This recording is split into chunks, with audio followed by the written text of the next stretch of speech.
الحمد لله رب العالمين والصلاة والسلام على قائد الغر المحجلين نبينا محمد وعلى آلہ وصحبہ اجمعین۔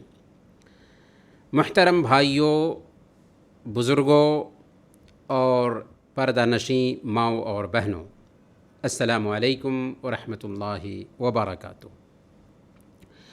آج ہماری گفتگو کا ٹاپک ہے، جیسا کہ ابھی آپ نے سنا، نبی اکرم صلی اللہ علیہ وسلم کی ہنسی خوشی، مسکراہٹ اور دل لگی۔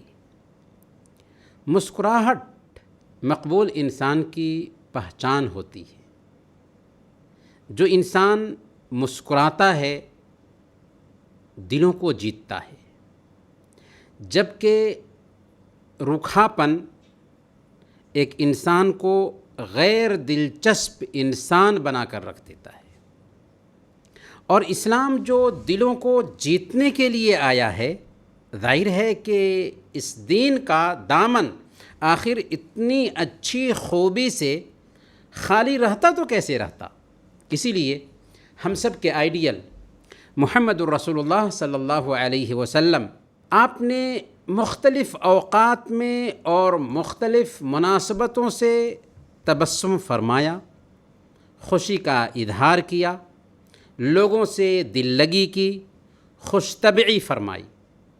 آپ صلی اللہ علیہ وسلم نبی تھے، آپ پر وحی آتی تھی، لیکن اس کے باوجود آپ انسانی جذبات بھی رکھتے تھے۔ آپ خوش بھی ہوتے تھے اور غم کا اظہار بھی کرتے تھے۔ اللہ کے نبی صلی اللہ علیہ وسلم نے مسکراہٹ اور خوشی کو اتنی اہمیت دی کہ اس کو اجر و ثواب سے جوڑ دیا۔ چنانچہ سنن ترمذی کی روایت ہے، اللہ کے نبی صلی اللہ علیہ وسلم نے ارشاد فرمایا، تبسمک فی وجہ اخیک لک صدقہ، تمہارا اپنے بھائی کے چہرے پر مسکرانا بھی صدقہ ہے۔ ایک صدقہ ہوتا ہے روپیے پیسے خرچ کرنا، اور ایک صدقہ ہوتا ہے مسکراہٹ۔ مسکراتے ہوئے کسی سے ملنا بھی صدقہ ہے۔ اور صحیح مسلم کی روایت ہے، اللہ کے نبی صلی اللہ علیہ وسلم ارشاد فرماتے ہیں، لا تحقرن من المعروف شیئا ولو ان تلقى اخاک بوجہ طلق، کہ نیکی کا کوئی بھی کام معمولی مت سمجھو، چاہے اپنے بھائی سے مسکراتے چہرے سے ملنا ہی کیوں نہ ہو۔ جریر بن عبداللہ البجلی رضی اللہ تعالیٰ عنہ کہتے ہیں کہ جب سے میں نے اسلام قبول کیا، تب سے جب بھی اللہ کے نبی صلی اللہ علیہ وسلم سے میری ملاقات ہوئی ہے، آپ مسکراتے ہوئے ملے ہیں۔ گویا کہ مسکراہٹ اسلام کی بہت اچھی خوبی ہے، اور نبی پاک صلی اللہ علیہ وسلم جو ہم سب کے آئیڈیل ہیں، وہ مسکراتے تھے، تبسم فرماتے تھے، خوشی کا اظہار کرتے تھے۔ اور مکارم اخلاق کے ضمن میں یہ بات بھی آتی ہے کہ آپ اپنے بھائی کے دل کو خوش کریں۔ چنانچہ اللہ کے نبی صلی اللہ علیہ وسلم کی جو دل لگی اور مسکراہٹیں ہوتی تھیں، اسی قبیل کی ہوتی تھیں کہ آپ سامنے والے کے دل کو خوش کرنا چاہتے تھے، چنانچہ مسکراہٹ بکھیرتے تھے۔ آج ہم انشاءاللہ اللہ کے نبی صلی اللہ علیہ وسلم کی مسکراہٹوں کی ایک جھلکیاں پیش کریں گے، تاکہ یہ اندازہ ہو سکے کہ اسلام کوئی روکھا دین نہیں، جیسا کہ مذہبی لوگوں کے بارے میں یہ تصور کیا جاتا ہے کہ وہ ہر وقت روحانسی اور خشک طبیعت کے ہوں۔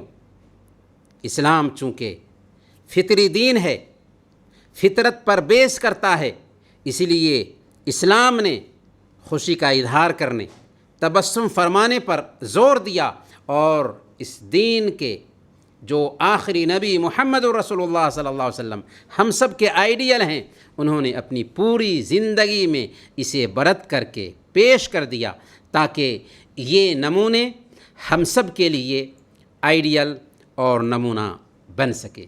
تو آئیے ہم نبی پاک صلی اللہ علیہ وسلم کی خوشی، مسکراہٹ دل لگی اور خوش طبعی کے چند واقعات سنتے ہیں۔ پہلا واقعہ مسند احمد کی روایت ہے۔ سیدہ عائشہ صدیقہ رضی اللہ تعالی عنہ بیان فرماتی ہیں کہ اللہ کے نبی صلی اللہ علیہ وسلم ایک سفر میں تھے، میں آپ کے ساتھ تھی۔ اللہ کے نبی صلی اللہ علیہ وسلم نے صحابہ کرام سے کہا کہ تم لوگ آگے بڑھو، پھر آپ نے مجھ سے کہا کہ چلو ہم دونوں دوڑ کا مقابلہ کرتے ہیں۔ چنانچہ میں نے اللہ کے نبی صلی اللہ علیہ وسلم کے ساتھ دوڑ کا مقابلہ کیا۔ اس وقت میرے جسم پر گوشت نہیں آیا تھا، پھرتیلی تھی، چنانچہ میں آپ کے اوپر بازی لے گئی۔ ایک دوسرا سفر ہوا، اس سفر میں بھی اللہ کے نبی صلی اللہ علیہ وسلم نے صحابہ سے کہا کہ تم لوگ آگے بڑھو، پھر مجھ سے کہا کہ چلو ہم دونوں دوڑ کا مقابلہ کرتے ہیں۔ چنانچہ ہم دونوں نے دوڑ لگایا۔ اس وقت میں لحیم و شہیم ہو گئی تھی، موٹی تازی ہو گئی تھی، چنانچہ آپ صلی اللہ علیہ وسلم مجھ پر بازی لے گئے۔ آپ آگے بڑھ گئے اور آپ نے مسکراتے ہوئے کہا تھا، ہذہ بتلک، یہ اس ہار کا بدلہ ہے، یہ جیت اس ہار کا بدلہ ہے۔ تو یہاں پر اللہ کے نبی صلی اللہ علیہ وسلم کی خوش طبعی اپنی بیوی کے ساتھ کیسی تھی، اس کا ہم اندازہ لگائیں کہ اللہ کے نبی صلی اللہ علیہ وسلم اپنی بیویوں کو ان کا پورا حق دیتے تھے، اور اس کے ساتھ ساتھ آپ خوش طبعی بھی فرماتے ہیں۔ آخری نبی محمد الرسول اللہ صلی اللہ علیہ وسلم ساری انسانیت کے لیے رول ماڈل اس خوش طبعی میں بھی ہیں، اس خوشی کے اظہار میں بھی ہیں۔ دوسرا واقعہ سنتے ہیں۔ طبقات ابن سعد کی روایت ہے، حضرت سودا رضی اللہ تعالی عنہ بیان کرتی ہیں کہ میں نے اللہ کے نبی صلی اللہ علیہ وسلم سے کہا کہ یا رسول اللہ، پچھلی رات میں نے آپ کے پیچھے قیام کیا، جو رات گزر گئی ہے پچھلی رات میں نے آپ کے پیچھے قیام کیا، آپ کے ساتھ جب میں رکوع میں گئی تو میں نے ناک کو پکڑ لیا کہ کہیں میری ناک سے خون نہ ٹپکنے لگے، کہیں میری ناک سے خون نہ ٹپکنے لگے۔ اشارہ دراصل یہ کرنا چاہ رہی تھیں کہ آپ نے جو نماز لمبی کی، اس قدر لمبی نماز تھی کہ میں نے اپنی ناک کو پکڑ لیا کہ ایسا نہ ہو کہ میری ناک سے خون ٹپکنے لگے۔ یہ سن کر اللہ کے نبی صلی اللہ علیہ وسلم ہنسنے لگے، اللہ کے نبی صلی اللہ علیہ وسلم مسکرانے لگے۔ حضرت سودا رضی اللہ تعالی عنہ کی زندگی کا آپ مطالعہ کریں گے تو پتہ چلے گا کہ وہ خوش مزاج خاتون تھیں، یہاں تک کہ اللہ کے نبی صلی اللہ علیہ وسلم سے خوش طبعی فرماتی تھیں۔ یہاں پر بھی اللہ کے نبی صلی اللہ علیہ وسلم سے ایک انداز میں انہوں نے خوش طبعی کیا کہ جب میں رکوع میں گئی، آپ نے جس طول سے رکوع کیا تو میں نے اپنی ناک پکڑ لی کہ کہیں میری ناک سے خون نہ ٹپکنے لگے۔ یہ سن کر اللہ کے نبی صلی اللہ علیہ وسلم ہنسنے لگتے ہیں، مسکرانے لگتے ہیں۔ تو یہاں پر بھی اللہ کے نبی صلی اللہ علیہ وسلم کی مسکراہٹ ظاہر ہو رہی ہے۔ تیسرا واقعہ مسند ابو یعلا کی روایت ہے، سیدہ عائشہ صدیقہ رضی اللہ تعالی عنہ بیان فرماتی ہیں کہ میں نے اللہ کے نبی صلی اللہ علیہ وسلم کے لیے خزیرہ بنایا تھا۔ خزیرہ ایک کھانا تھا جو گوشت کو ٹکڑے ٹکڑے کر کے بنایا جاتا تھا۔ حضرت عائشہ صدیقہ رضی اللہ تعالی عنہ نے اللہ کے نبی صلی اللہ علیہ وسلم کے لیے یہ کھانا تیار کیا تھا، اور اللہ کے نبی صلی اللہ علیہ وسلم حضرت عائشہ صدیقہ رضی اللہ تعالی عنہ کے گھر میں تشریف رکھتے تھے۔ اسی بیچ حضرت سودا رضی اللہ تعالی عنہ آپ کے گھر میں، یعنی حضرت عائشہ رضی اللہ تعالی عنہ کے گھر میں تشریف لائیں تو میں نے کہا، یعنی عائشہ رضی اللہ تعالی عنہ کہتی ہیں کہ میں نے کہا کہ سودا اس میں سے آپ بھی کھاؤ۔ انہوں نے کہا کہ میں نہیں کھاتی۔ سیدہ عائشہ صدیقہ رضی اللہ تعالی عنہ نے کہا کہ کھاؤ ورنہ میں تیرے چہرے پہ اس میں سے لیپ دوں گی۔ انہوں نے کھانے سے انکار کیا، چنانچہ حضرت عائشہ صدیقہ رضی اللہ تعالی عنہ خزیرہ میں سے لیتی ہیں اور ان کے چہرے پہ لیپ دیتی ہیں۔ اللہ کے نبی صلی اللہ علیہ وسلم یہ منظر دیکھتے ہیں تو ہنسنے لگتے ہیں، لیکن فوراً حضرت سودا رضی اللہ تعالی عنہ کو موقع دیتے ہیں اور کہتے ہیں کہ تم بھی خزیرہ میں سے لو ہاتھ میں اور عائشہ کے چہرے پہ بھی لیپ دو، لطخی وجہہ، اس کے چہرے کو بھی لیپ دو۔ چنانچہ حضرت سودا رضی اللہ تعالی عنہ نے اس میں سے لیا اور حضرت عائشہ صدیقہ رضی اللہ تعالی عنہ کے بھی چہرے پہ لیپ دیا۔ اس دوران اللہ کے نبی صلی اللہ علیہ وسلم ہنستے رہے، مسکراتے رہے۔ تو یہاں پر بھی اللہ کے نبی صلی اللہ علیہ وسلم کا لطیف انداز اپنی بیویوں کے ساتھ جو ہوتا تھا، پرلطف کیفیت جو اپنی بیویوں کے ساتھ اللہ کے نبی صلی اللہ علیہ وسلم کی ہوتی تھی، اس کی بھی ایک جھلک سامنے میں آتی ہے اور اللہ کے نبی صلی اللہ علیہ وسلم کی مسکراہٹ بھی ظاہر ہوتی ہے۔ چوتھا واقعہ صحیح بخاری کی روایت ہے۔ حضرت ابو ہریرہ رضی اللہ تعالی عنہ بیان کرتے ہیں کہ اللہ کے نبی صلی اللہ علیہ وسلم ایک دن بیان کر رہے تھے۔ اس وقت آپ کی مجلس میں ایک دیہاتی بھی موجود تھا۔ آپ نے فرمایا کہ جنتیوں میں سے ایک آدمی، اہل جنت میں سے ایک آدمی اللہ تعالیٰ سے کھیتی کرنے کی اجازت طلب کرے گا، اللہ تعالیٰ سے خواہش ظاہر کرے گا جنتیوں میں سے ایک جنتی کہ اے اللہ مجھے جنت میں کھیتی کرنے کی اجازت دے دے۔ تو اللہ اس سے فرمائے گا کہ میرے بندے، میں نے تجھے جنت میں جو نعمتیں دے رکھی ہیں، کیا تو ان نعمتوں پر خوش نہیں ہے؟ اپنی موجودہ حالت پر خوش نہیں ہے؟ وہ کہے گا اے میرے رب، میں تو ان نعمتوں سے خوش ہوں، لیکن میری خواہش ہے کہ میں کھیتی کروں۔ چنانچہ اللہ رب العالمین اس کی خواہش پوری فرمائے گا۔ وہ بیج ڈالے گا، پلک جھپکتے ہی وہ اگ آئے گا، پک بھی جائے گا اور کاٹ بھی لیا جائے گا۔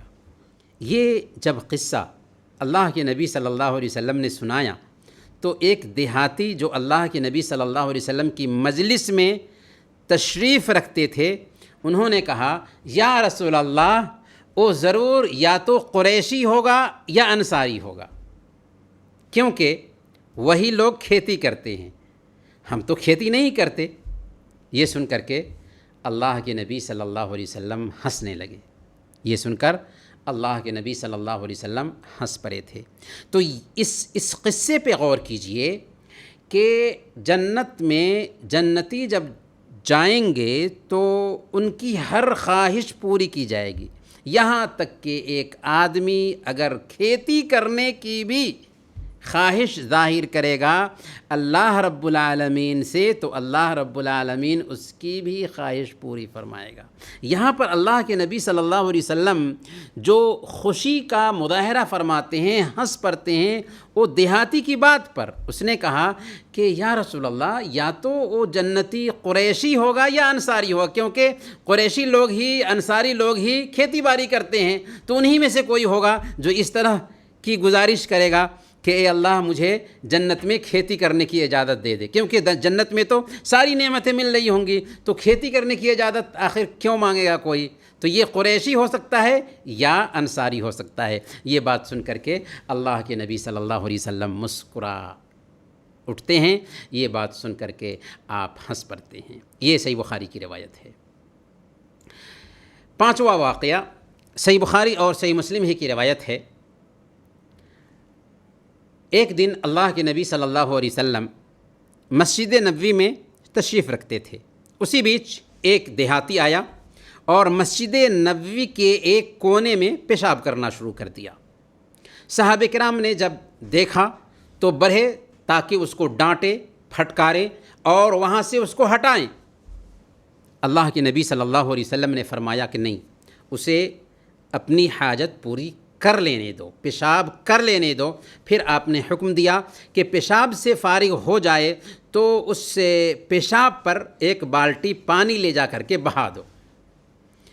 یہ جو ماجرا ہوا تھا اس دیہاتی کو سب کچھ پتہ چلا۔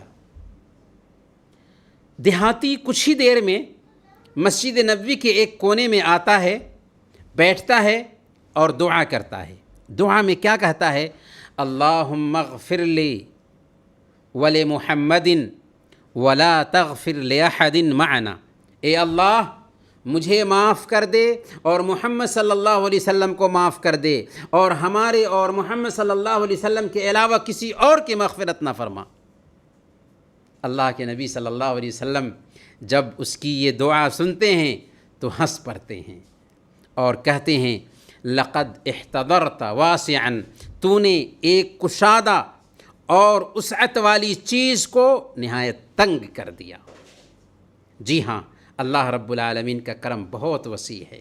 اس دیہاتی کے ساتھ اللہ کے نبی صلی اللہ علیہ وسلم کی جو نرمی تھی، اس نرمی کا اندازہ لگائیں کہ وہ دیہاتی چونکہ دیہات کا رہنے والا تھا، اس لیے اس دیہاتی کہ دل میں اللہ کے نبی صلی اللہ علیہ وسلم کی ایسی محبت بیٹھتی ہے کہ جب دعا کرنے کے لیے ہاتھ اٹھاتا ہے تو سبوں کو بھلا دیتا ہے۔ جنہوں نے سختی برتی تھی اور اللہ کے نبی صلی اللہ علیہ وسلم نے جو نرمی برتی تھی، اس کا نتیجہ یہ تھا کہ دعا کرتا ہے تو اپنے لیے اور محمد رسول اللہ صلی اللہ علیہ وسلم کے لیے دعا کرتا ہے۔ اسی لیے پیارے بھائیوں، ہمیں بھی اپنے نبی کے اسوہ کو اپنانا چاہیے، داعی بننا چاہیے، اور داعی کی سب سے اہم صفت یہ ہوتی ہے کہ داعی کے اندر نرمی ہو، داعی کے اندر انکساری ہو، داعی کے اندر سختی نہیں ہو سکتی۔ اگر سختی ہے تو ہماری دعوت اثر انداز نہیں ہو سکتی ہے۔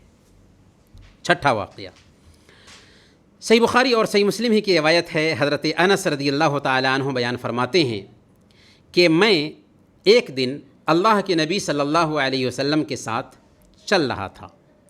آپ کے جسم پر ایک چادر تھی، آپ نے ایک چادر اپنے کندھے پہ ڈال رکھا تھا۔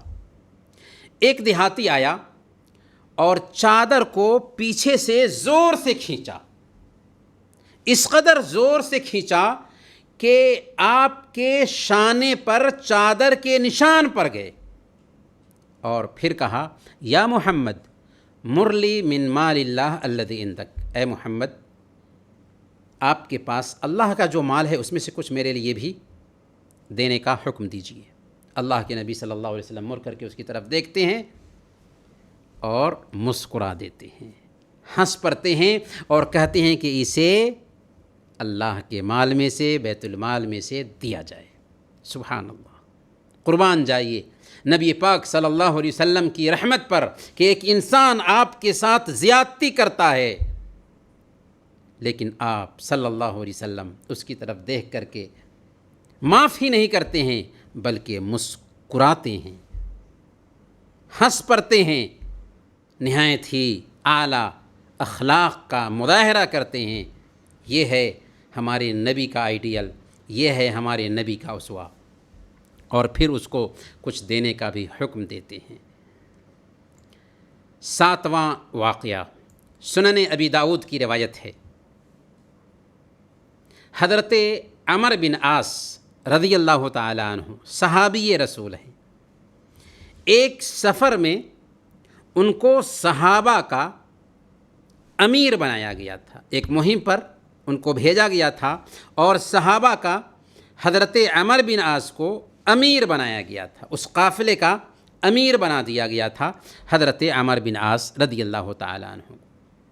وہ کہتے ہیں ایک رات میں سویا تو مجھے غسل کرنے کی ضرورت محسوس ہوئی۔ رات بہت ٹھنڈی تھی، مجھے ڈر لاحق ہوا کہ اگر میں غسل کروں گا تو کسی بیماری کا شکار نہ ہو جاؤں، چنانچہ میں نے تیمم کیا اور ساتھیوں کو فجر کی نماز پڑھا دی۔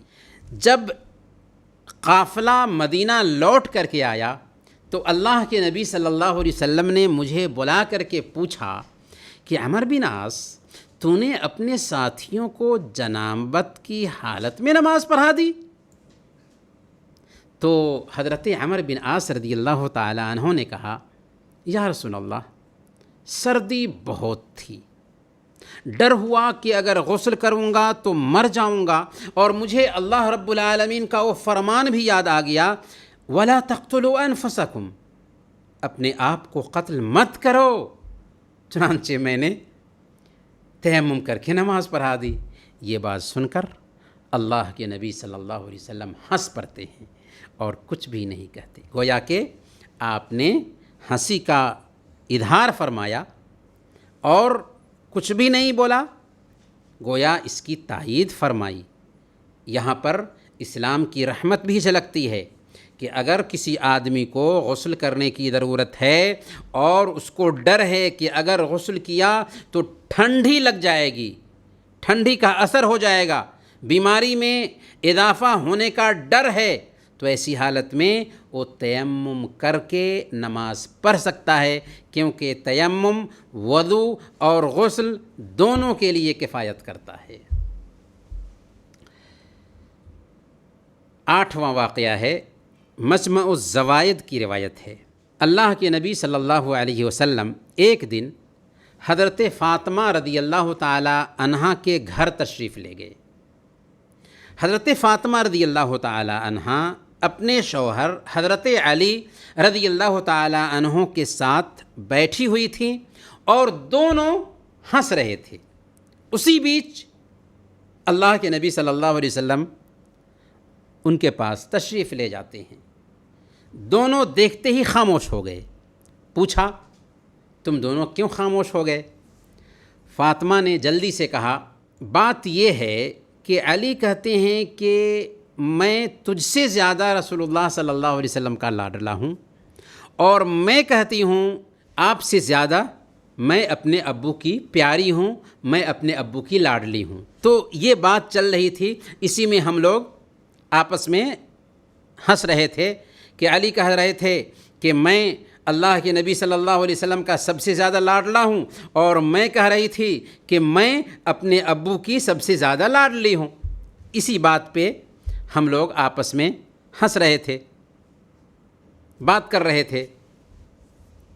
یہ سن کر اللہ کے نبی صلی اللہ علیہ وسلم ہنسنے لگے اور فرمایا کہ سنو بیٹا، تیرے لیے اولاد کی محبت ہے، اور علی میرے نزدیک تجھ سے بھی زیادہ عزیز ہیں۔ تیرے لیے اولاد کی محبت ہے، یعنی تو میری بیٹی ہے تو تیرے لیے اولاد کی محبت میرے دل میں ہے، لیکن علی میرے نزدیک تم سے بھی زیادہ عزیز ہیں۔ گویا کہ فاطمہ بھی میرے نزدیک بہت اہمیت رکھنے والی ہے، اور علی بھی میرے نزدیک بہت اہمیت رکھنے والے ہیں۔ دونوں کی بات رکھی، دونوں کا دل رکھ دیا۔ یہ تھا اللہ کے نبی صلی اللہ علیہ وسلم کا انداز، اور اس مسئلے کو سن کر کے اللہ کے نبی صلی اللہ علیہ وسلم مسکراتے ہیں۔ 9واں واقعہ مسند احمد کی روایت ہے۔ حضرت عبداللہ بن حذافہ السہمی رضی اللہ تعالیٰ عنہ صحابی رسول ہیں۔ ایک مہم پر صحابہ کرام کے ساتھ ان کو بھیجتے ہیں، اور اس مہم کا، اس قافلے کا حضرت عبداللہ بن حذافہ السہمی کو امیر بنا دیتے ہیں۔ حضرت عبداللہ بن حذافہ السہمی ایک مزاحیہ آدمی تھے، یعنی خوش طبعی فرماتے تھے، دل لگی کرتے تھے۔ چنانچہ ان کے پاس آگ روشن کی گئی۔ جب آگ روشن تھی تو اسی بیچ انہوں نے اپنے ساتھیوں سے کہا کہ کیا امیر کی اطاعت تم پر واجب نہیں؟ سبھوں نے کہا کہ ہاں، کیوں نہیں، امیر کی اطاعت تو واجب ہے، آپ ہمارے امیر ہیں تو آپ کی اطاعت تو ضروری ہے۔ تب حضرت عبداللہ بن حذافہ السہمی رضی اللہ تعالیٰ عنہ نے کہا، میرا حکم ہے کہ تم سب کے سب کھڑے ہو جاؤ اور اس آگ میں کود پڑو۔ ایک شخص کھڑا ہوا اور اس آگ میں کودنے کی تیاری کرنے لگا، تو حضرت عبداللہ بن حذیفہ السہمی ہنستے ہوئے کہتے ہیں انما کنت العب، ارے میں تو مذاق کر رہا تھا، میں تو مذاق کر رہا تھا۔ جب اللہ کے نبی صلی اللہ علیہ وسلم کو یہ بات پہنچی، اللہ کے نبی صلی اللہ علیہ وسلم کو یہ قصہ بتایا گیا، تو اللہ کے نبی صلی اللہ علیہ وسلم بھی اس قصہ کو سن کر کے ہنس پڑے، اور اس کے بعد آپ نے فرمایا تھا کہ جب کوئی امیر اس طرح کی کوئی بات کہے جو اللہ رب العالمین کی اس میں نافرمانی ہو، تو پھر تم امیر کی بات مت مانو، کیونکہ اللہ کے نبی صلی اللہ علیہ وسلم کا فرمان کیا ہے؟ انما الطاعۃ فی المعروف، معروف میں اطاعت ہے، لا طاعۃ لمخلوق فی معصیۃ الخالق، اللہ کی نافرمانی میں مخلوق کی اطاعت جائز نہیں ہے۔ تو یہاں پر خود حضرت عبداللہ بن حذیفہ السہمی رضی اللہ تعالیٰ عنہ نے اپنے اصحاب سے دل لگی کی، اور اللہ کے نبی صلی اللہ علیہ وسلم نے جب یہ قصہ سنا تو خود اللہ کے نبی صلی اللہ علیہ وسلم مسکراتے ہیں، تو اس میں اللہ کے نبی صلی اللہ علیہ وسلم کی مسکراہٹ بھی ظاہر ہوتی ہے۔ 10واں قصہ سنن ابن ماجہ کی روایت ہے، حضرت صہیب رضی اللہ تعالیٰ عنہ بیان کرتے ہیں کہ میں اللہ کے نبی صلی اللہ علیہ وسلم کے پاس آیا، آپ کے پاس روٹی اور کھجور رکھی ہوئی تھی، آپ کے پاس، آپ کی خدمت میں نے دیکھا کہ روٹی اور کھجور رکھی ہوئی ہے۔ آپ نے کہا قریب آؤ اور کھاؤ، چنانچہ میں کھجور میں سے کھانے لگا۔ اللہ کے نبی صلی اللہ علیہ وسلم نے جب فرمایا کہ آؤ قریب اور روٹی اور کھجور میں سے کھاؤ، تو میں کھجور میں سے لے کر کے کھانے لگا۔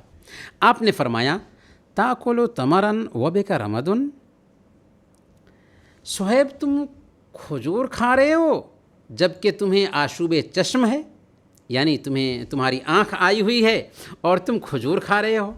آپ سوچیں، کھجور کھانے کا اور آنکھ آنے کا ظاہر میں کوئی تعلق نہیں دکھتا ہے، لیکن اس میں اللہ کے نبی صلی اللہ علیہ وسلم کی ایک دل لگی تھی، اور اس میں ایک مفہوم یہ بھی بتایا جاتا ہے کہ آدمی جب کھاتا ہے تو آنکھ پہ بھی اس کی ضرب پڑتی ہے، اس بنیاد پر اللہ کے نبی صلی اللہ علیہ وسلم نے کہی تھی یہ بات۔ تو جواب کیا دیا تھا حضرت صہیب رضی اللہ تعالیٰ عنہ نے؟ آپ نے فرمایا کہ میں کھجور اس آنکھ کی جانب سے کھا رہا ہوں جدھر درد نہیں ہے۔ کھا تو رہے تھے منہ سے نا، لیکن کیا جواب دیا کہ میں کھجور اس آنکھ کی جانب سے کھا رہا ہوں جدھر درد نہیں ہے۔ یہ سن کر اللہ کے نبی صلی اللہ علیہ وسلم مسکرانے لگے۔ تو یہ مسکراہٹیں تھیں اللہ کے نبی صلی اللہ علیہ وسلم کی، اور یہ مسکراہٹیں مختلف مواقع پر ظاہر ہوئی ہیں۔ آگے چلتے ہیں۔ 11واں قصہ صحیح مسلم کی روایت ہے، حضرت انس رضی اللہ تعالیٰ عنہ بیان کرتے ہیں کہ ایک دن اللہ کے نبی صلی اللہ علیہ وسلم صحابہ کے بیچ بیٹھے ہوئے تھے، اچانک ہنس پڑے، اچانک اللہ کے نبی صلی اللہ علیہ وسلم ہنس پڑے۔ پھر پوچھا جانتے ہو میں کیوں ہنسا؟ یعنی اللہ کے نبی صلی اللہ علیہ وسلم صحابہ کرام کے بیچ بیٹھے ہوئے ہیں اور اچانک ہنسنے لگتے ہیں، اور پھر صحابہ سے کہتے ہیں کہ تم جانتے ہو کہ میں کیوں ہنسا؟ صحابہ نے کہا کہ اللہ اور اس کے رسول ہی بہتر جانتے ہیں۔ تب آپ نے فرمایا کہ میں بندہ کے قیامت کے دن رب سے گفتگو کو یاد کر کے ہنسا، یعنی میں اس گفتگو کو یاد کیا جو گفتگو قیامت کے دن بندہ اپنے رب سے کرے گا۔ کیا گفتگو ہوگی؟ بندہ اپنے رب سے کہے گا کہ پروردگار، کیا تو نے مجھے ظلم سے محفوظ نہیں رکھا تھا؟ کیا تو نے یہ وعدہ نہیں کیا تھا کہ اے میرے بندے میں تجھ پر ظلم نہیں کروں گا؟ تو پھر میں اپنے آپ پر اپنے علاوہ کسی اور کی گواہی قبول نہیں کروں گا۔ چنانچہ اللہ کہے گا ٹھیک ہے، تجھی کو ہم گواہ بناتے ہیں، اور فرشتے تمہارے اوپر گواہ رہیں گے۔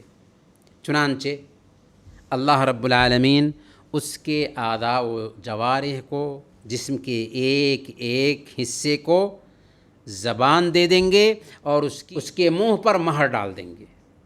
آج ہماری زبان بات کرتی ہے، کل قیامت کے دن اس زبان پہ اللہ تعالیٰ مہر ڈال دے گا اور جسم کے ایک ایک اعضاء بات کریں گے۔ فَالْيَوْمَ نَخْتِمُ عَلَىٰ أَفْوَاهِهِمْ وَتُكَلِّمُنَا أَيْدِيهِمْ وَتَشْهَدُ أَرْجُلُهُمْ بِمَا كَانُوا يَكْسِبُونَ۔ آج کے دن ہم اس کی زبان پر مہر ڈال دیں گے، اس کے ہاتھ بات کریں گے، اس کے پیر بات کریں گے، جو کچھ بھی وہ دنیا میں کیا کرتا تھا۔ چنانچہ اس حدیث میں اللہ کے نبی صلی اللہ علیہ وسلم فرماتے ہیں کہ اللہ رب العالمین اس کے منہ پہ مہر ڈال دے گا اور اس کے اعضاء و جوارح کو حکم دے گا کہ وہ بات کریں، چنانچہ اس کے اعضاء و جوارح اس کے خلاف بات کریں گے، ان چیزوں کے بارے میں جو اس نے کیا تھا۔ آنکھ بتائے گی ان سارے مناظر کو جو اس نے آنکھ سے دیکھے تھے، کان بتائے گا ان ساری چیزوں کے بارے میں جو کچھ کان سے سنا تھا، ہاتھ بتائے گا ان ساری چیزوں کے بارے میں جو کچھ ہاتھ سے نے ٹچ کیا تھا، اور ایسے ہی دوسرے اعضاء و جوارح ہوں گے۔ تب کیا کہے گا وہ؟ یہ سننے کے بعد جب اس کے اعضاء و جوارح اس کے خلاف ہی گواہی دیں گے اور کہیں گے کہ اے اللہ، اس بندے نے فلاں دن فلاں کام کیا تھا، فلاں دن فلاں کام کیا تھا، فلاں دن فلاں کام کیا تھا، تب وہ کہے گا بعداً لکن وسحقاً فان كنت انازل فان كنت اناضل، تیری تباہی ہو، تیری ہلاکت ہو، میں تمہارا ہی بچاؤ کر رہا تھا، میں تمہارا ہی بچاؤ کر رہا تھا، لیکن تم ہمارے نہ ہوئے۔ جی ہاں، یہ اعضاء و جوارح جن کو ہم اپنا سمجھتے ہیں، آنکھ کو لذت پہنچاتے ہیں غلط مناظر دیکھ کر، کان کو لذت پہنچاتے ہیں غلط چیزیں سن کر، ہاتھ کو لذت پہنچاتے ہیں غلط چیزیں ٹچ کر کے، پیر کو لذت پہنچاتے ہیں غلط جگہوں پر جا کر، یہ اعضاء و جوارح کل قیامت کے دن ہمارے خلاف گواہی دینے والے ہیں۔ اللہ کے نبی صلی اللہ علیہ وسلم اس قصہ کو بیان کرنا چاہ رہے تھے تو آپ نے مسکرایا تھا، آپ ہنس پڑے تھے کہ یہ بندہ اپنے آپ کو گواہ بنائے گا کہ میں کسی دوسرے کی گواہی نہیں مانتا، اللہ رب العالمین اسی کو گواہ بنا دے گا اور اس کے ایک ایک اعضاء و جوارح اس کے خلاف گواہی دیں گے۔ تو اس میں اللہ کے نبی صلی اللہ علیہ وسلم نے اس بندے کی کیفیت پہ ہنسی تھی، اور یہ رونے کا بھی مقام ہے کہ آج ہم جن اعضاء کو لذت پہنچانے کے لیے غلط کام کرتے ہیں، وہی اعضاء کل قیامت کے دن ہمارے خلاف ہو جانے والے ہیں۔ صحیح مسلم کی ایک دوسری روایت ہے، یعنی 12واں واقعہ، ایک آدمی اللہ کے نبی صلی اللہ علیہ وسلم کے پاس آیا اور اس نے کہا اللہ کے نبی صلی اللہ علیہ وسلم سے کہ یا رسول اللہ، میں نے خواب میں دیکھا ہے کہ میرا سر کاٹ دیا گیا ہے، میں نے خواب میں دیکھا ہے کہ میرا سر کاٹ دیا گیا ہے۔ اللہ کے نبی صلی اللہ علیہ وسلم سنتے ہیں تو ہنس پڑتے ہیں، اور اس کے بعد اس کی رہنمائی بھی فرماتے ہیں۔ آپ فرماتے ہیں لا تخبر بتلاعب الشیطان بک احدا، کہ شیطان خواب میں تمہارے ساتھ جو کھلواڑ کرتا ہے اس کی خبر کسی دوسرے کو مت دو۔ گویا کہ اگر ہم خواب میں اس طرح کی چیزیں دیکھتے ہیں تو ہمیں دوسروں سے اس طرح کی باتیں شیئر نہیں کرنی چاہیے۔ کرنا کیا چاہیے؟ حدیث سے ہمیں رہنمائی یہ ملتی ہے کہ اگر ہم کوئی برا خواب دیکھتے ہیں تو سب سے پہلے بائیں طرف تھوکیں گے، بائیں طرف تھوک دیں گے اور کروٹ بدل لیں گے، یعنی جس کروٹ ہم سوئے ہوئے ہوں اس کروٹ سونے کے بجائے دوسرے کروٹ سو جائیں گے، اور تیسرے نمبر پر اعوذ باللہ من الشیطان الرجیم کہیں گے، اور چوتھے نمبر پر کسی سے بھی اس خواب کو شیئر نہیں کریں گے، کیونکہ خواب اچھا نہیں ہے، انشاءاللہ اس کا کچھ بھی نقصان نہیں ہوگا۔ پہلے نمبر پر بائیں طرف تھوک دیں، کروٹ بدل لیں، اعوذ باللہ من الشیطان الرجیم کہیں، اور کسی سے اسے شیئر نہ کریں، کچھ بھی نقصان نہیں ہوگا۔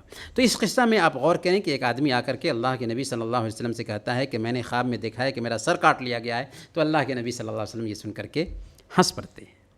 13واں واقعہ صحیح مسلم ہی کی روایت ہے، حضرت عبداللہ بن مسعود رضی اللہ تعالی عنہ بیان کرتے ہیں، اللہ کے نبی صلی اللہ علیہ وسلم فرماتے ہیں کہ سب سے اخیر میں جنت میں داخل ہونے والے آدمی کا حال یہ ہوگا کہ وہ چلے گا پھر منہ کے بل گرے گا، آگ اس کو جھلساتی ہوگی، پھر وہ جہنم سے پار ہو جائے گا، یعنی چلتے چلتے گرتے ہوئے اٹھتے ہوئے آگ میں جھلستے ہوئے جہنم سے پار کر جائے گا۔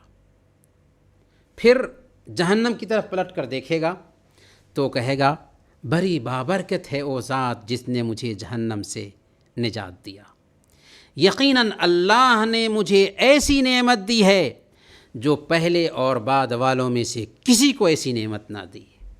جہنم سے چھٹنے کے بعد یہ بات کہے گا، اسی خیال میں جہنم کے کنارے پر بیٹھا ہوگا کہ اچانک اس کے سامنے ایک درخت ظاہر ہوگا۔ جہنم کے کنارے بیٹھا ہوگا کہ ایک درخت اس کے سامنے ظاہر ہوگا۔ وہ اللہ رب العالمین سے سوال کرے گا کہ اے اللہ مجھے اس درخت کے قریب کر دے تاکہ میں اس کے سائے میں رہوں اور اس کا پانی پیوں۔ اللہ رب العالمین اس سے فرمائے گا کہ اگر میں اس درخت کے قریب تجھے کر دوں تو کیا دوبارہ تو کسی درخت کا سوال نہیں کرے گا نا، کوئی چیز نہیں مانگے گا نا؟ وہ قسمیں کھا کر کہے گا اے اللہ میں دوبارہ بالکل نہیں تجھ سے کسی چیز کا سوال کروں گا۔ چنانچہ اللہ رب العالمین اس کے قریب کر دے گا، وہ اس کا سایہ حاصل کرے گا، وہاں پر اس کا پانی پیے گا، اور اسی کیفیت میں رہے گا کہ اپنے سامنے میں ایک اور درخت کو دیکھے گا جو اس سے اچھا ہوگا۔ اب اللہ رب العالمین سے گزارش کرنے لگے گا کہ اے اللہ مجھے اس درخت کے قریب کر دے۔ اللہ اس سے کہے گا کہ کیا تو نے وعدہ نہیں کیا تھا آدم کے بیٹے کہ دوسرے درخت کا سوال نہیں کرے گا، اور اب تم دوسرے درخت کا سوال کر رہے ہو؟ وہ کہے اے اللہ بس مجھے اس درخت کے قریب کر دے، اس کے بعد میں تجھ سے کچھ بھی نہیں مانگوں گا یا اللہ۔ چنانچہ اللہ رب العالمین اس درخت کے قریب اس کو کر دے گا۔ اب وہ اس کے سائے میں رہے گا، اس کا پانی پیے گا۔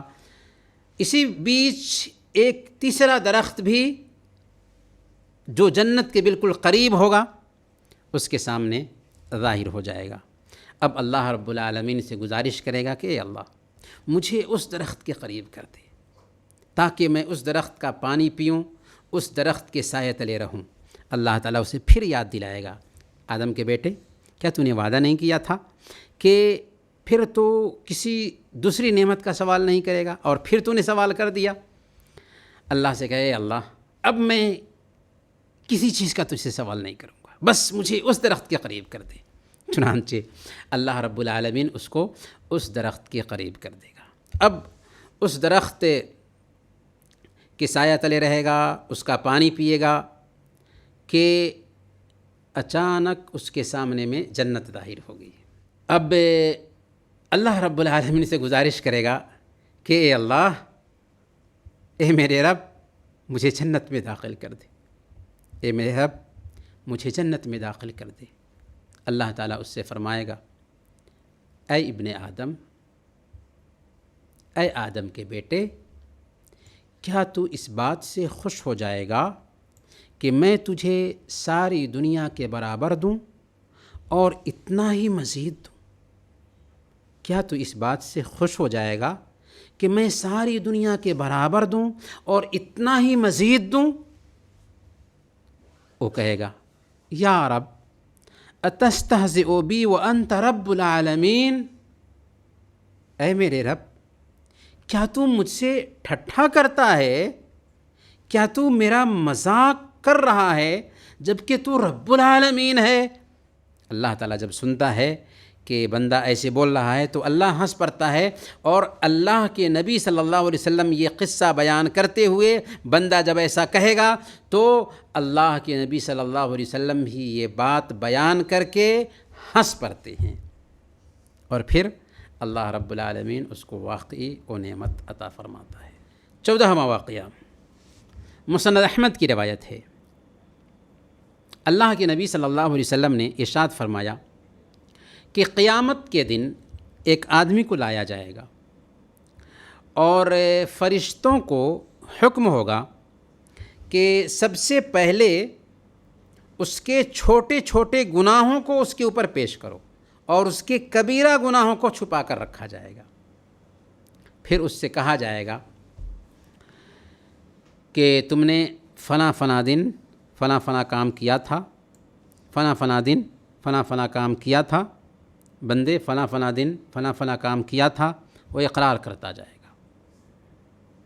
اور پھر اللہ رب العالمین اس کے ہر گناہ کے بدلے حکم دے گا کہ ایک نیکی لکھ دو، ہر گناہ کے بدلے ایک نیکی لکھ دو۔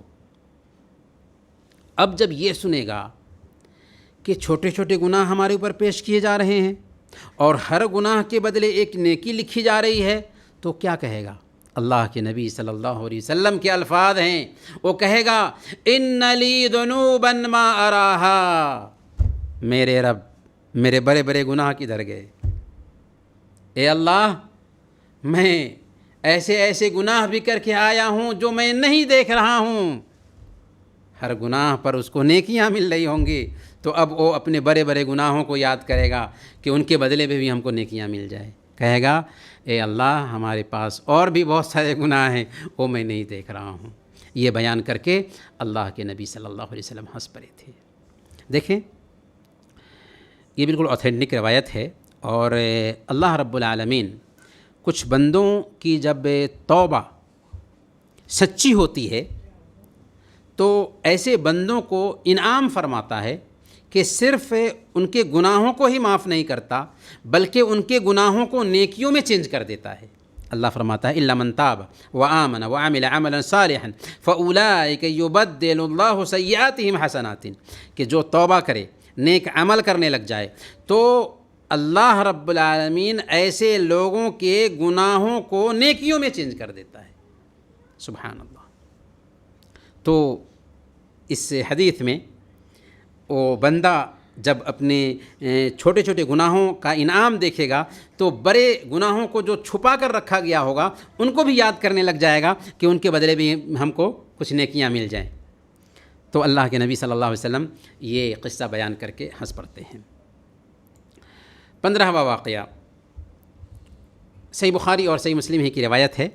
حضرت ابو ہریرہ رضی اللہ تعالیٰ عنہ بیان کرتے ہیں کہ ہم اللہ کے نبی صلی اللہ علیہ وسلم کے پاس بیٹھے ہوئے تھے کہ ایک آدمی آیا اور عرض کیا کہ یا رسول اللہ، میں تباہ ہو گیا، میں برباد ہو گیا۔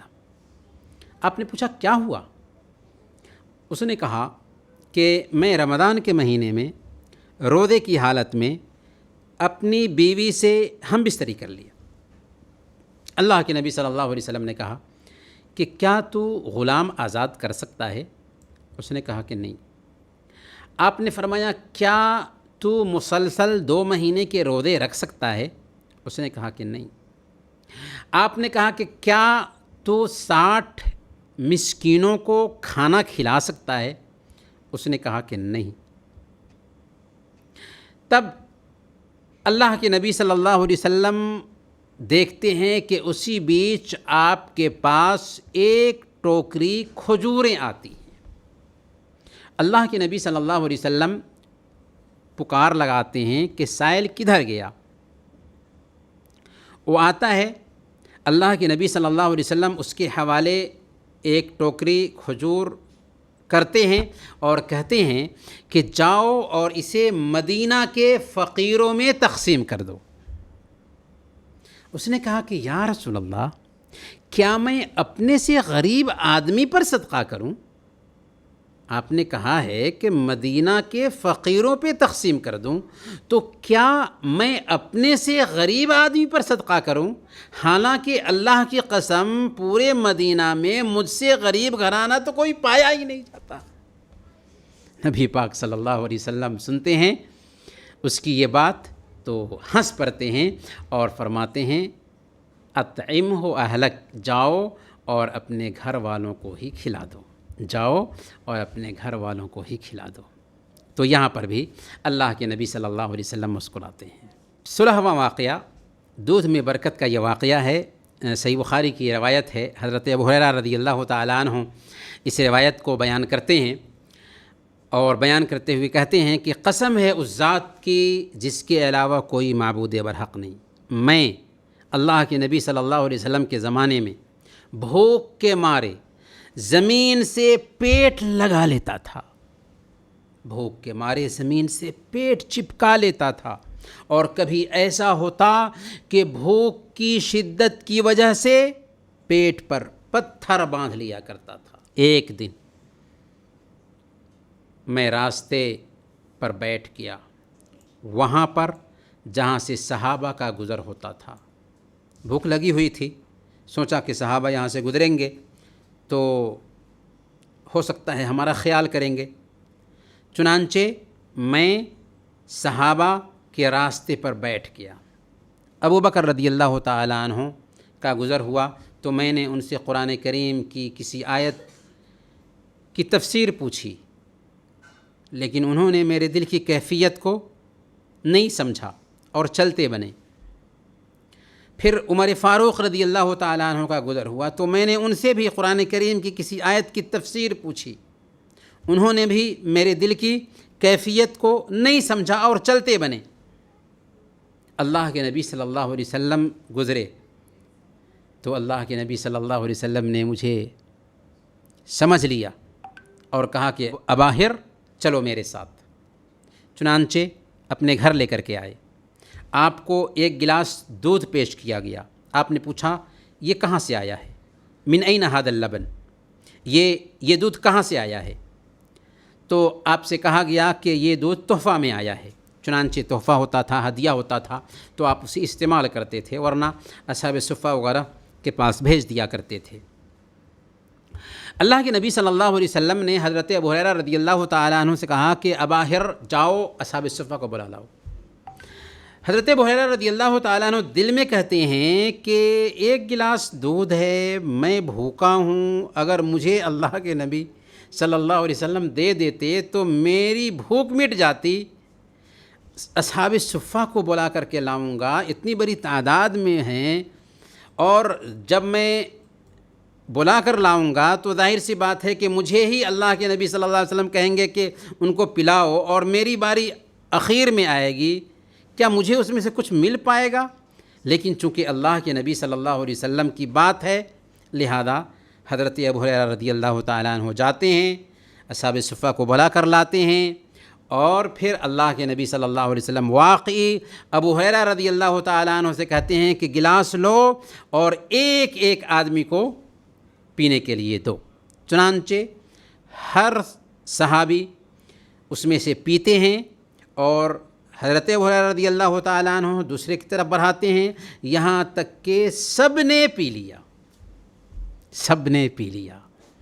اب اللہ کے نبی صلی اللہ علیہ وسلم میری طرف دیکھ کر تبسم فرماتے ہیں اور کہتے ہیں اباہر بقیت انا وانت، ابو ہریرہ اب میں باقی رہ گیا اور تم باقی رہ گئے، سب نے پی لیا۔ ایک گلاس دودھ ہے اور اس میں سے سب نے پی لیا ہے، میں باقی رہ گیا، تم باقی رہ گئے۔ پھر اللہ کے نبی صلی اللہ علیہ وسلم نے کہا ابو ہریرہ بیٹھو اور پیو، چنانچہ میں بیٹھا اور پیا۔ پھر آپ نے فرمایا اور پیو، میں اور پیا، آپ نے فرمایا اور پیو، میں اور پیا، یہاں تک کہ آپ نے اصرار کیا تو میں نے کہا لا والذی بعثک بالحق ما اجد له مسلکا، قسم ہے اس ذات کی جس نے آپ کو حق کے ساتھ نبی بنایا ہے، یا رسول اللہ اب میرے پیٹ میں جگہ نہیں رہ گئی۔ سبحان اللہ، سبحان اللہ۔ پھر اللہ کے نبی صلی اللہ علیہ وسلم بسم اللہ کرتے ہیں اور جو باقی دودھ تھا اسے پی لیتے ہیں۔ سبحان اللہ۔ یہ تھی اللہ کے نبی صلی اللہ علیہ وسلم کے ہاتھ میں برکت، اور یہاں پر اللہ کے نبی صلی اللہ علیہ وسلم ابو ہریرہ کی جو کیفیت تھی اس کیفیت کو دیکھ کر کے آپ پہ مسکراتے ہیں، آپ تبسم فرماتے ہیں، اور پھر ابو ہریرہ کو پورا موقع دیتے ہیں کہ شکم سیر ہو کر کے وہ پی لے۔ 17واں واقعہ، شیطان نے قے کر دیا۔ کیا قے کیا؟ سنن ابی داؤد کی روایت ہے، حضرت امیہ بن مخشی رضی اللہ تعالیٰ عنہ بیان فرماتے ہیں کہ ایک مرتبہ اللہ کے نبی صلی اللہ علیہ وسلم بیٹھے ہوئے تھے اور ایک آدمی آپ کے پاس ہی کھانا کھا رہا تھا۔ اللہ کے نبی صلی اللہ علیہ وسلم وہاں پر تشریف رکھتے تھے اور ایک آدمی آپ کے پاس ہی کھانا کھا رہا تھا۔ اس نے بسم اللہ نہیں کہا تھا۔ کھانے سے جب ایک لقمہ باقی رہ گیا، سارا کھا لیا تھا، ایک لقمہ باقی رہ گیا تھا، تو اس کو یاد آیا اور اس نے منہ میں ڈالتے ہوئے بسم اللہ اولہ و آخرہ کہا۔ یہ سن کر اللہ کے نبی صلی اللہ علیہ وسلم ہنسنے لگے۔ یہ سن کر اللہ کے نبی صلی اللہ علیہ وسلم ہنسنے لگے اور فرمایا ما زال الشیطان یأکل معہ فلما ذکر اللہ استقاء ما فی بطنہ۔ شیطان اس کے ساتھ کھاتا رہا یہاں تک کہ جب اس نے اللہ کا نام لیا تو جو کچھ بھی کھایا تھا سب کو الٹی کر دیا۔ تو اس میں یہ پیغام بھی ہے کہ اگر کوئی آدمی بسم اللہ کہنا بھول جاتا ہے تو جب بھی اسے یاد آئے وہ کہہ لے بسم اللہ اولہ و آخرہ۔ ایسا کہہ دینے کی وجہ سے کیا ہوگا؟ ایسا کہہ دینے کی وجہ سے شیطان اس کے ساتھ شریک نہیں ہوگا۔ کچھ واقعات اور بھی باقی رہ گئے ہیں جو دل لگی کے متعلق ہیں، ان کو بھی ذرا ہم پیش کر دیتے ہیں۔ زید بن اسلم بیان کرتے ہیں کہ ایک بار ام ایمن نام کی ایک عورت اللہ کے نبی صلی اللہ علیہ وسلم کے پاس شوہر کی کوئی ضرورت لے کر کے آئی۔ ام ایمن نام کی عورت تھی اور شوہر کی کوئی ضرورت لے کر کے اللہ کے نبی صلی اللہ علیہ وسلم کے پاس آئی، تو آپ صلی اللہ علیہ وسلم نے اس عورت سے پوچھا کہ تیرا شوہر کون ہے؟ اس نے کہا فلاں آدمی کا نام لیا۔ تو آپ صلی اللہ علیہ وسلم نے فرمایا الذی فی عینیہ بیاض، کیا وہ آدمی جس کی آنکھ میں سفیدی ہے؟ اس نے کہا کہ نہیں یا رسول اللہ، بلکہ فلاں وہ آدمی۔ آپ نے فرمایا ہاں وہی آدمی نا جس کی آنکھ میں سفیدی ہے۔ تو وہ کہتی رہی کہ نہیں یا رسول اللہ وہ آدمی۔ اللہ کے نبی صلی اللہ علیہ وسلم اصل میں کہنا یہ چاہ رہے تھے کہ ہر آدمی کی آنکھ میں تو سفیدی ہوتی ہی ہے، تو تمہارے شوہر کی آنکھ میں سفیدی ہے۔ تو اصل میں دل لگی کی تھی اللہ کے نبی صلی اللہ علیہ وسلم نے اس سے کہا کہ کیا وہ آدمی جس کی آنکھ میں سفیدی ہے۔